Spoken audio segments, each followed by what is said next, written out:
அட!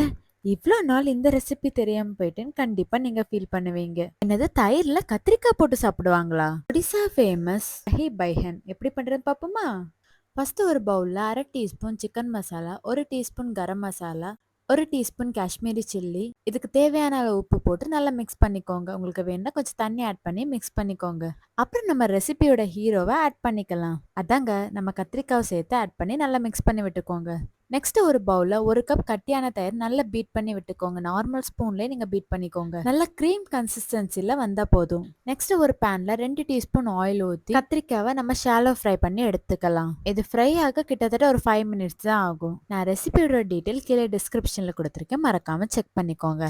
நம்ம ஊர்ல எப்படி எண்ணெய் கத்திரிக்காய் ஃபேமஸோ அதே மாதிரி தான் ஒடிசால இந்த தஹி பேஹன் ஃபேமஸ். அதாவது தஹி பைஹன் தான் சொல்லுவாங்க. தஹின்னா தயிர், பைகன்னா பிரிஞ்சால்னு அர்த்தம். நம்ம ஃப்ரை பண்ணி வச்சிருக்க கத்திரிக்காய் கூட நம்ம பீட் பண்ணி வச்சிருக்க தயிரும் ஆட் பண்ணிப்போம்.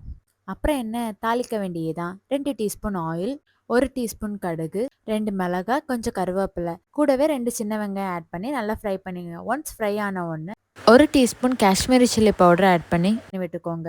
அவ்வளோதான், தாளிச்சதை நம்ம தயிரில் ஆட் பண்ணிப்போம். இப்போ நல்லா மிக்ஸ் பண்ணி விட்டுக்கோங்க. மிக்ஸ் பண்ணும்போது உடையாம பார்த்து மிக்ஸ் பண்ணிக்கோங்க. உங்களுக்கு மோர் குழம்பு பிடிக்கும்னா கண்டிப்பா இதுவும் ட்ரை பண்ணி பாருங்க. எக்ஸாக்ட் அதே டேஸ்ட்ல இருக்கும். கொஞ்சம் காரமா டிஃப்ரெண்டா இருக்கும்.